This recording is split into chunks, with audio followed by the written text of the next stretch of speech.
I am appalled. It is only under the MPP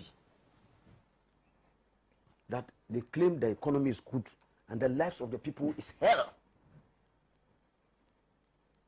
They say the economy is good. But look at the living conditions of the people. It's worse. Worse than ever before. Indeed, President Nana Akufo-Addo himself has had to come around and admit that there's unprecedented level of hardship in this country. Under his watch. On an economy that is supposedly doing well. Go around the rest of the world. When they say the economy is well, you will see the macroeconomic indicators showing in the lives of the people. The standard of living of the people will show you. Okay? It's like you plant a crop, maize. If you get a very good crop from the maize, you will see how the maize stands. If you see a very shriveled, dry maize and you say you are going to pick a big crop from it, that's a huge joke. That's the MPP for you. So you see, people say that the sweetness of the pudding is not in the aroma, it's in the eating. Okay? The goodness or the better state of an economy is a reflection in the qualitative living of the people. So let them not come and throw this balderdash. It's rubbish. It should be thrown. It's empty propaganda. And when you are going to do propaganda, you should even anchor propaganda on a certain pedestal of factual truths. You can't even get a truth. Look, not too long ago, when the finance minister came before the House, his mid-year review, okay, he came and made it abundantly clear that there was a huge revenue gulf, not a gap. A gulf. Gulf. Okay? An economy that is doing well has such a huge revenue gulf. And for which they have to take some very, he said there were extraordinary measures that needed to be taken to deal with that situation. And I'm sure you are aware, they have already vented their spleen on poor custom officers. There are some custom officers are sabotaging the government and making revenue leakages.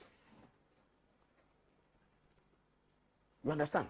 Look, go and look at the issue of employment, which is one of the most critical things in an economy. You see, I've heard very funny stories from this government indicating that they say they have created how many jobs, including the infamous army worm jobs. When the Minister for Agriculture, who presided over this army worm menace, came and told us that for every bag of fertilizer they delivered, they created a job, and came out with a farcical figure of 245,000. Okay? The unemployment situation has actually gotten worse under Nana Akufo-Addo. And I'm not the one saying it. There have been MPP people, including my former chairman on my communications committee, Honorable Kennedy Japan.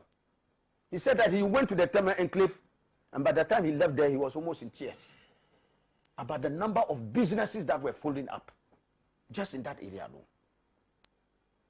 Okay? We are all privy to the banking sector, how many jobs have been, tens of thousands of jobs that have been lost in the banking sector alone, from the banks to the macro finance institutions to the smaller loans, savings and loans companies. Okay? Now even to the media, my brother, even us, my colleagues, because I always consider myself a journalist. Unprecedented, under President Mahama and all the government has come, the media has seen constant expansion. Okay? New media organizations have opened and employed more people. Under Nana Akufo-Addo, the media is shrinking. I'm sure you heard of the number of media institutions that closed down and had to shut jobs. Affected, so apart from the closure, I'm telling you, even voluntary, this is as a result of the economic squeeze. Okay? Go and look at the issues of the debt situation. This was a government, we said what? Nana Akufo-Addo, na sekane wo ho. Dr. Bawumia said he worked at the Bank of Ghana, and he knows that there was money. Ghana is a rich country, and that when they come, they will not borrow, isn't it? When the finance minister appeared before the House, for his mid-year review. As at June this year, that is even official figures, minus even amortization of new loans. He said that the total debt stock was 204 billion Ghana cedis. Okay? When the MPP took over the reins of government from President Mahama on January 7th, 2017, the total indebtedness was 120 billion. So if the finance minister even tells that, even that is a conservative figure that is given, that as at June last year, 204 billion. That means they themselves within this short period have added 84 billion. But we know that it now is more than even 100 billion. Our economy that is in good shape is saddled with this escalating level of debt, indebtedness. And the debt to GDP ratio is up. So while your economy is doing very well, your indicators are showing negative, backwards. What kind of voodoo economics is this? And I'm not surprised because they rode on the back of lies. Look, as we speak today, Sana, virtually all the statutory payments are in 3 quarters arrears. We are in the last quarter of the year. Look, go to the ministries, department, agencies. I'm telling you, some of them, they have not even had their second quarter allocations as provided for in the budget. Second quarter allocation. I'm not talking of third quarter. We are in the last quarter. Okay? Ministry, department, and agencies, which need to carry out the work of government, they have not even had their allocations.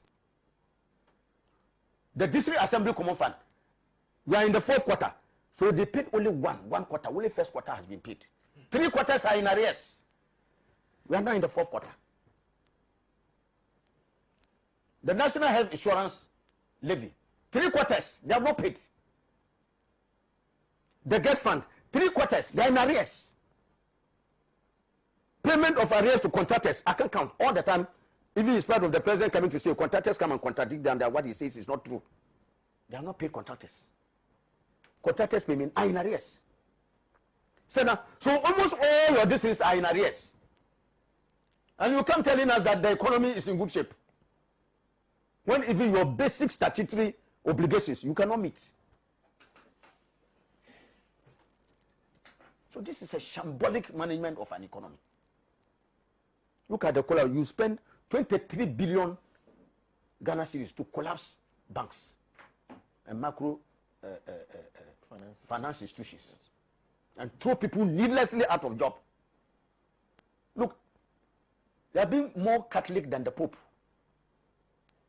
Okay? Look at the US, the citadel of capitalism. When Lehman Brothers and others collapsed, what did Obama do? President Obama. They lent them money, got them restructured, cleared some of those incongruities in their operations that necessitated those kind of indebtedness. And Lehman Brothers, within the short period, was able to recapitalize, make money, and pay back all the loans. That is how a very visionary government works. A government that works in the supreme interest of the people, not on a vindictive path to come and collapse people's businesses. No, that is what is happening. So you put all this in together. Kwesi talked about disaggregating. Even the same IMF report that he read. That the IMF report even said that they were projected to grow at 8.8%. But they will grow just barely 7%, which is almost 2% deficit. Is that an achievement? But even come back and disaggregate that growth. The 7% growth, more than 4% of that is anchored on oil, which the NDC and the President Mahama handed over to the MPP. We handed over 3, Ntomo, Enyira, and the 10 oil fields that we are talking about, to the MPP. And so it was acknowledged that over that period, there was experienced phenomenal growth in the oil sector. So even if you strip it beyond that, they will have a mere 3%. And that is how you are touting, if not as a government of mediocrity. You grow at 3% real growth and think that you are beating your chest. Of course, I understand. If you have a man has no drum to beat, he beats his chest. That is how the MPP people are behaving. So this is mediocre. And for the fact that we don't have time, I have indices on the economy that would have ranged from unemployment to incomes to cost of living to revenues to businesses to real hardship on the ground. Okay, the extortionate level of taxation. This is a government that is taxing Ghanaians to the marrow. We are paying the most extortionate taxation system in West Africa. Recently, what we are battling with, and as a member of the committee, we have spoken about it. The communication service. Yes. For a government to tax from one year to the other, 50% increase in a tax. That tells you of how callous and insensitive that government is. 50% increase at a go. And when the telcos start implementing that thing, you say they are inciting Ghanaians against you. Because they put what the taxes. And the disagreement is that why do you put it there that you are taking the thing beforehand? At the end of the day, even Sana, if I buy 20 cedis units, the same tax will apply. Whether you deduct it now or you deduct it in the next 2 days. The cumulative effect on the consumer is that he's going to pay the same. I like it. You see, so I'm telling you that if you read all the indices I'm talking about, it's imposition of excruciating hardships on the good people of this country. Okay. By an insensitive government. Go and read the MPP manifesto of 2016. President Nana Akufo-Addo himself said what? That he had gone around the country and he has seen suffering and difficulties in the ranks of the people. And that when he comes, if by the grace of God, Ghanaians are kind enough to give him that mandate, he will operate a very austere government and make sure that that austerity reflects not just on his government, but that Ghanaians will be encouraged to look at the austerity and sacrifice. Match that against the record. That's why people say that Nana Akufo-Addo's credibility, we can't fight for his credibility.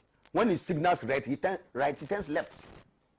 So Ghanaians don't believe in whatever he says, including the CSE. When we come to discuss CSE, I will show you why we can't believe Nana Akufo-Addo. Okay. But I'm just saying that this is the record of the government. Thank you. That they are trying to perpetrate. Look at every one of them. I didn't know. And see whether I didn't know that even look poor infrastructure development. Look at infrastructure development. It tells you about the kind of economy you are operating.